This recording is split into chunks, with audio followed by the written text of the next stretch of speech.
Let's call you Coach Ross or Coach Martin. All right, gang, again, do me a favor and identify yourself for Coach DeWitt, and you guys go ahead and roll. Coach Greg Barnes in South Carolina. Before we start talking about football, you've had, on a personal level, quite the past year and a half, I guess. Yeah, for sure. Kind of share some perspective on what you learned through the whole process, and Oof. how are you feeling now? I feel great now. I feel as good as I have felt since before I was initially diagnosed. So that part's really, really good. My energy levels are finally back to where they need to be, I think. I was a little bit depleted probably this last year, if I was to be 100% honest with you. So what have I learned over the course of the last 12 to 18 months? My goodness. I've learned a lot about the impact you can have as a coach, which was really a humbling thing for me to learn. I mean, I had players from way back as far as, when I was the defensive coordinator at Northern Michigan University reaching out to me on a weekly basis, and current players, former players, high school coaches from all over the country reaching out to me. So I got to learn a lot about the impact that you have and not take any of that for granted. I learned about not taking any single day at all ever for granted. Every day is a good day. So I definitely learned that. I learned, there's so much I learned. I could probably spend 3 hours talking about every little thing that I've learned. But, I've learned about the strength and power of family, for sure. What they mean to you, how they can pull you through different things. So it was one heck of a process. There's no question about that. And having, I'm going to jump ahead again. Andrew Jones, Why Tar wouldn't Heel you? Illustrated. No, with John, I actually started to ask questions and didn't identify myself. Sure. Andrew Jones, Tar Heel Illustrated. Nice to meet you. Nice to meet you too. And with what you've learned, Sure. how much more exciting is it for you now to have the opportunity that you know? Oh man, it's so much more fun. Not that it was never not fun, and I think Coach Brown talked on it a little bit. Sometimes you get caught up in the moment and the inertia of the grind. If that makes sense. You're going from the regular season to the recruiting season to spring ball to recruiting season to summer camp mode to the fall season's coming back around, and you never kind of get a chance to take a step back and really appreciate what you've got going. I coach college football for a living. That's pretty sweet. You know what I mean? A lot of the kids that I've coached are now playing in the NFL, and I get to talk to them, and they send my son jerseys every year of the different teams that they're at. He's got a basement full of jerseys from first-round picks to free agents to guys that are still playing and, playing on Sundays, and we get to watch and cheer for them all the time. So my appreciation level, my excitement level is as high as it's ever been. So from that standpoint, getting to take a step back and really learn, and to just so you'll see me on Saturdays before games. I've always walked the field to try to get a gauge on where the wind is blowing and what's going on. I take it 1 or 2 laps for that, and now I take 1 or 2 laps just to kind of enjoy the pomp and circumstance of college football, and how much fun it really is and how it's one of the better games to be associated with. So for me, it's so much more fun, and I'm so excited to be a part of it and to be able to do what I do. Do you think it might change kind of how you approach relationships with kids, or since you said it was pretty strong before? Yeah, you know what? I think I've always been what I would consider somebody who takes kids in and wants to be a part of their lives for forever. I think I'm more willing now to dive deeper into each kid, into each guy that I'm going to coach. Not that I never was before, that's for sure. And I realize that more now with everybody that's reached back out to me. But I appreciate those relationships a lot more. Does that make sense? And so sometimes when you're coaching, you're like, man, I should reach out to this kid's parents and say how much I enjoy coaching that kid. But something comes up and there's a recruit that you got to talk to, or there's a play you got to go break down, and you never do. Now when I get those moments of those thoughts, those moments of clarity pass through me, I stop what I'm doing and I call that kid's parents. Or I make the extra effort to write one more letter to somebody that meant something to me at some point in time. So, I think nowadays I'm better at it than I was probably prior to being sick. Yeah. Jonathan Alexander. Hi, John. News Observer. Nice to meet you. What in particular about UNC enticed you, and why did you really want to come here? Yeah, well, there's a whole lot of more questions. There's probably a whole lot more reasons you would say, why wouldn't you? There's a bunch of different factors that fell into it. Obviously, I have a relationship with Coach Bateman from our time together at Army. That was really good. I think that there's unique advantages and disadvantages, or benefits and liabilities, to every school that's in the country that plays in the Power 5 level or Group of 5 level. And I think North Carolina has some inherent built-in benefits or assets that other places don't possibly have. The recruiting footprint that you've got here from Virginia down to Florida, you have access to how many thousands of players, high quality players, some of the best players in the country, all within a 2-hour flight. If you took a plane and flew 2 hours, you can get in a whole lot of different places, a whole lot of players. I think that's a benefit that you can't understate, you can't overstate. You can't place a value on that. So for me, that was huge. My mom and dad live in Myrtle Beach, South Carolina. So my dad was born and raised in Myrtle Beach. So to be close to them within a 2.5, 3-hour radius of my family is even a bigger. My father hasn't been able to see me coach for the last 5 or 6 years. And he's getting to be 80, 81 years old now. So that's kind of a big deal for me, for him to have a relationship with my kids. So for us to be a tighter, immediate family unit, I thought was a big deal for me. To be able to coach with somebody like Coach Brown has always been something that you want to be able to do. And you coach with somebody who's a Hall of Fame guy, and there's a reason he is, right? There's a reason that you've won as many games as he has. I mean, it's not just luck. It's not just because you're at a good spot. It's because you're doing a lot of the things off the field and on the field the right way. So anytime you get an opportunity to expand your knowledge base by learning from people like him, I think you want to take advantage of that. As long as it fits within what your family needs and what your family's going to have in order to be successful, and you have a chance to win on the football field. To me, that it becomes a no-brainer when you start adding up all those factors. Well, you mentioned some recruiting stuff. Ross? No, sorry, Ross Martin. Swim coach, North Guilford? That's right. I got you. West Guilford? Did I say it right? Northwest Guilford. Northwest Guilford. I was close. That's where Coach Dooley. What areas have you recruited? You said, I think Mac Brown said you've recruited some in South Florida. So Any most other of areas that you. yeah, so most of my career, I've recruited essentially really Broward County, Palm Beach County, Collier, Lee County. Most of the time just north of Dade County, north of Miami, up to Tampa and Orlando has been kind of most of my career throughout recruiting. As the years have gone on, I've gotten more and more into the Atlanta area. Obviously, being here at UNC, I'll have a part of the northwest border of North Carolina. I'm still learning my geography in terms of where that is exactly. And so from that standpoint, it's really cool for me. Obviously, there'll be some connections for me down in Myrtle Beach with my family. I mean, essentially, half the football coaches in that part of the country are related to me in some way, shape, or form. It's crazy. I'm still learning every day I walk into some place, and there's one of my cousins working there. So from that standpoint, that's been really cool to be able to get back to a spot where I think it's going to be not necessarily easier, but there's a bigger sense of familiarity with where I'm going and what I'm recruiting to. So from that, I'm pretty excited. And what's your approach, your philosophy in terms of recruiting and how you get to the players and try to get them to? So I think one of the things that, like we talked about here, there's assets and liabilities to every single place you go and recruit, every single place you go coach at, right?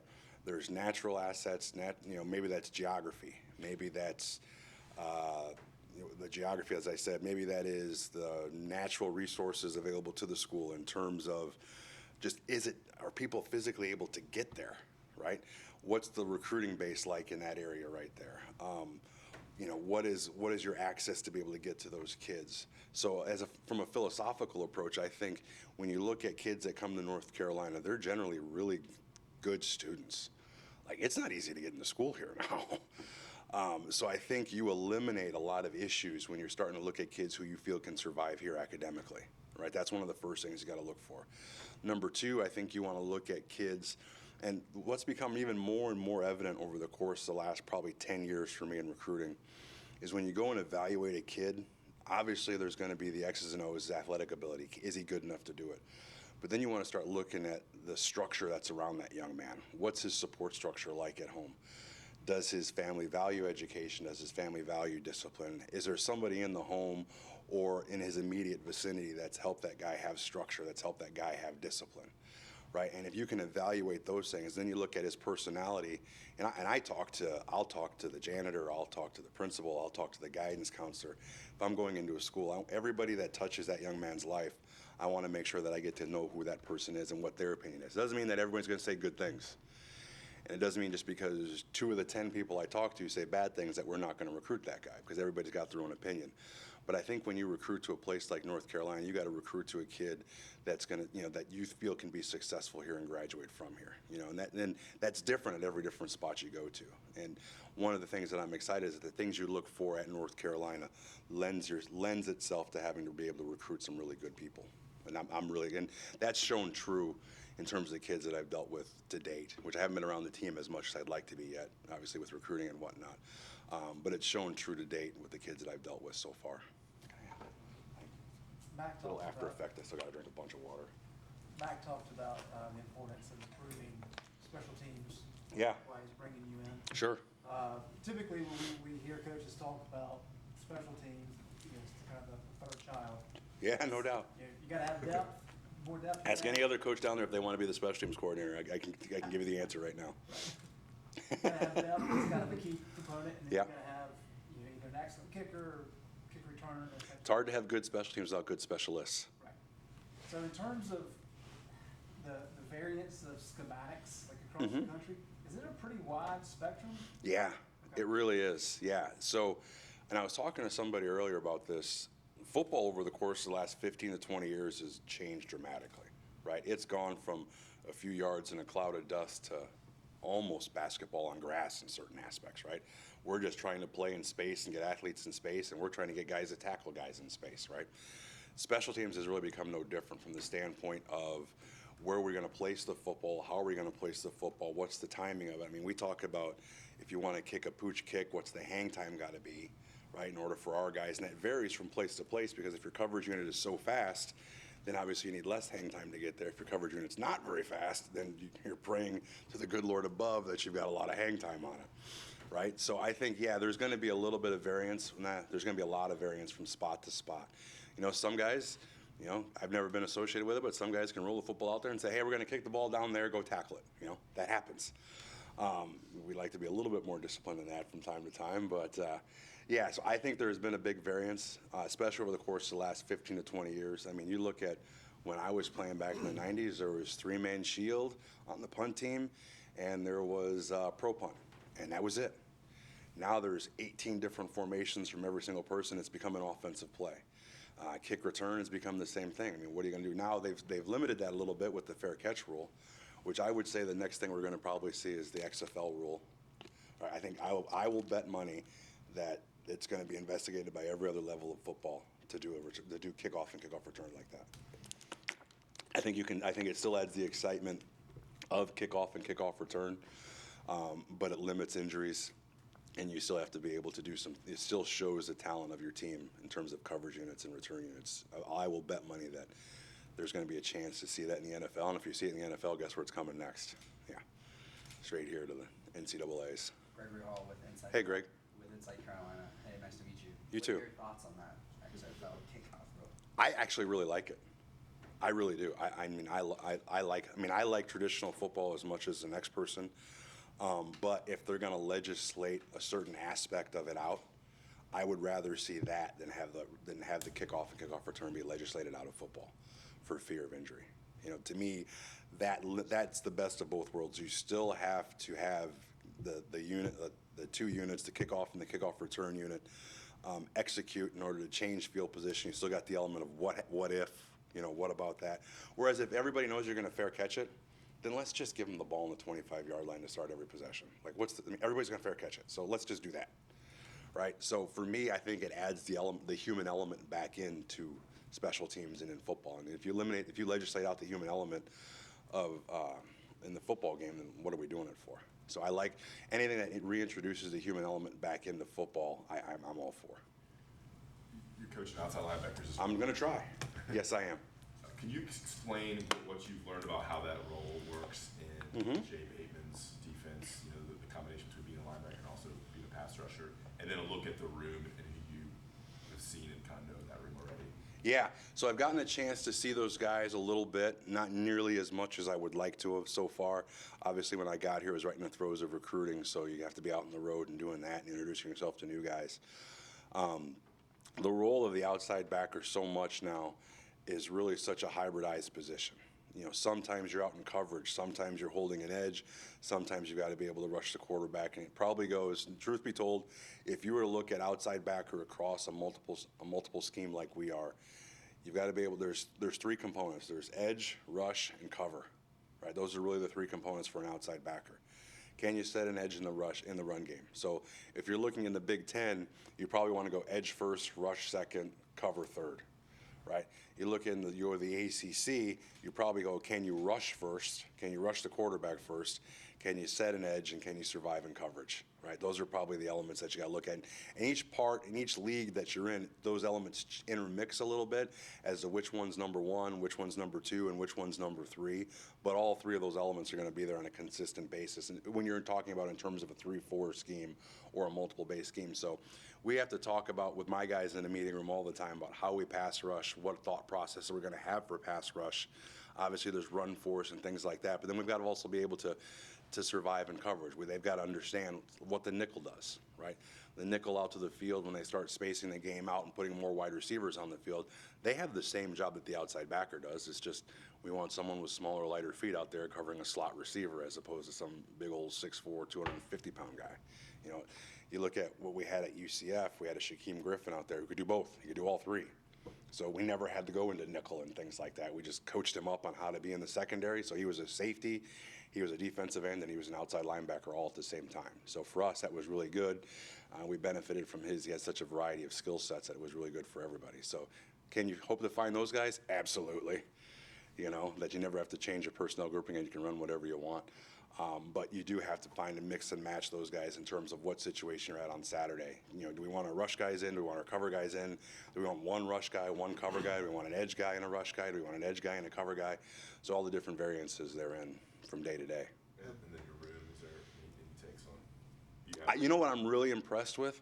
What I'm really impressed with is, as I got to go through cut-ups this off-season in the month of February so far, I'm really impressed with some of the guys that are back in terms of their, I think they have a fundamental understanding of what we're asking of them. And that's not always the case. Sometimes there's a little bit of confusion going on in that room because they'll spend time with the D-line coach, they'll spend time with me, then they'll spend time with the secondary because they've got to know all three facets. It's not just one or the other, right? It's very hard. If you have to think about it, a kid's going to be asked to play a 5 technique, which is the outside shade of the tackle, maybe even a 4 technique, which is head up on the tackle. Then he's got to sometimes go play head up on the tight end, which I think is one of the hardest things in football to do. Then there's the outside shade of the tight end, setting an edge. Then he's got to be able to play in space in an apex position. Then sometimes he's got to be able to carry number 2 vertical. Who else on the field has to do that? Not a soul. So while I don't think their assignments are very difficult, I think what we have to get better at is understanding and mastering the techniques that go along with each assignment. So I think they're very assignment competent right now, and I'm excited. Once you have that down, then everything else starts to become really easy. They have a great understanding of what's going on. So I was talking to one of them the other day, and I said, hey, now 5 years ago we called it this. You guys still use that word? And they're like, yes, sir, we still use that word. Perfect. We're still on the same page with it. So, it's been really good. It's been really fun. It's been kind of back and forth. And my coaching style is such that I tell my guys all the time, I'm like, let's have a discussion. This is not a one-way street. You don't learn by me talking at you. We talk with each other, and then we get a chance to learn from each other. So I get your perspective. I learn how to teach you better. You get my perspective. You understand how to learn better. So we try to keep it as a two-way street, and I think that was a little bit different for those guys to a certain degree. The new coach comes in, yada, yada, yada, and they want to just be like, yes, sir, no, sir. And I said, just call me coach, and let's make sure we're all on the same page here, right? Let's make sure we're talking with each other and not at each other. And if we have an argument, we'll have an argument, and then we'll go back out in the field and have fun. It is what it is. That's okay. Those things are all right to have. When you're watching clips of them last year, Yes, sir. Did you watch them, or are you watching them chronologically? Because they were very new and green, so you can kind of gauge what their learning curve was. So we did. Got an idea of what you're dealing with. I did both. I watched it chronologically, game to game to game to game to game. And then I watched it in separate defensive calls. So you can find, how did that person progress throughout the course of the season? Did he plateau? Who plateaued when? And maybe why did they plateau at certain points? Or did that person just keep progressing as he went through the season? And then you go back again, and then you watch it from a cut-up standpoint. All right, hey, he's the apex player in this play, and you watch 45 plays of that in a row. What was he good at? What was he not good at? So then you can kind of identify a skill set as it progressed. Was that skill set getting better throughout the course of the season, or was it not? So you can identify skill sets for each different kid, and you can attack those skill sets and try to build them up as best as you can from starting March 17th, I think it is. As a special teams coordinator, Yes, sir. what do you hope to What's your first name again? I'm sorry. Gregory? Gregory, sorry. What do you hope to accomplish this spring? I hope to get a fundamental understanding of what we're trying to do and to bring a certain level of aggression to the special teams unit. Coach Brown has stated repeatedly in staff meetings of how he wants us to be really good on special teams. And in his opinion and in my opinion, if you're good on special teams and you've got good talent and depth across the unit, across the team, both sides of the football, all three different phases. So my goal is to identify for the first, we kind of broke it up into chunks, and it kind of goes, the methodology is going to be whole, part, whole. So we'll introduce the idea of what we're trying to get done. This is what it looks like, guys, when it's done. Then we're going to spend the first 2 weeks of spring ball, first 2.5 weeks, 2 weeks of spring ball, just drill work, just getting those guys to understand the skill set that we need, because then that's going to help identify to me who can and who can't, right? There's no sense in running somebody down on kickoff because you saw them twice do it right in the drill, and all of a sudden, but if you've done it for a week and a half or 2 weeks, now you have a really good understanding. Can he do that or not? Right, so I would rather spend 2 weeks on developing skill sets and developing depth with my guys, with the whole unit, the whole team actually, so I can identify who can and who can't, right? And then we'll put in scheme, and typically in week 3, whole team units. So we'll take team reps in practice and in scrimmages, and then you come back to the 4th week, reintroduce skill sets again. Then towards the end of that 4th week of spring ball, you go back to full team unit. So it kind of goes whole, part, whole. From that mindset, so that those guys get an understanding of what we want, what it's supposed to look like. This is how we break it up into separate parts, and this is what it's supposed to look like again at the end of the day. So that when you go to fall camp, when you transition from drill to drill to drill, you're not wasting time in transition. We want to be as efficient as we can in terms of transitioning from drill to drill with the limited time that we get. Max said that you can have anyone on the team that you He want did. on He's special told me teams. that twice. No, more than twice. He's daily. Have you had that freedom before? And Never. So No, well, that's not true. Year 2 at UCF, we had that freedom. Yeah. so how do you expect that to benefit you? And do you My see any goodness. challenges with that? Challenges? Those are good challenges. I think the benefit is clearly the value that it's placed upon teams and things like that. And it's my understanding that Coach Brown's in every special teams meeting that we have, which is awesome, which is great, which is what I would want.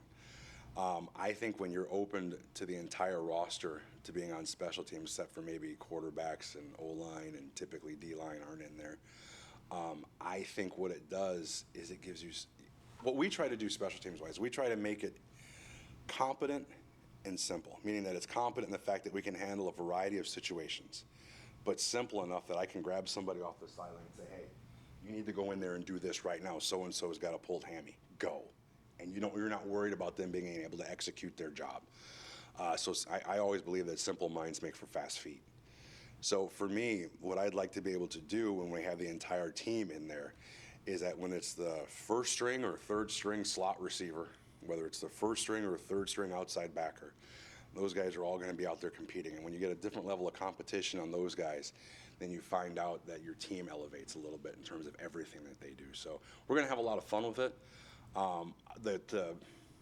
The difficulties, the challenges that come up with that are sometimes you may have a receiver who's really, really good at a lot of things and wants to be on everything. So like when I was at Northern Iowa, LJ Fort was a linebacker that we had, and he was clearly our best player. I mean, he was National Player of the Year.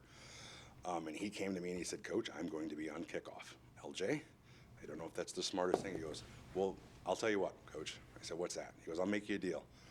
I'm going to be on kickoff until you can prove that there's somebody better. Okay, well, he started for 12 or 13 games in a row on kickoff. But once everybody sees that, then everybody else is like, well, if he's going to do it, then I better do it. The problem is there are some times where you're like, hey, bro, we need you a little bit fresher than running down on kickoff right now. But he was like, no, I'm doing it. It is what it is, Coach. Unless there are guys better than me, you're not taking me off the kickoff. So that's a good problem to have, is when you got to say whoa and not giddy up. You guys good? Nada más? Gracias. Thank you so much. Come say hello to Coach on his way out. Coach. Great to meet you.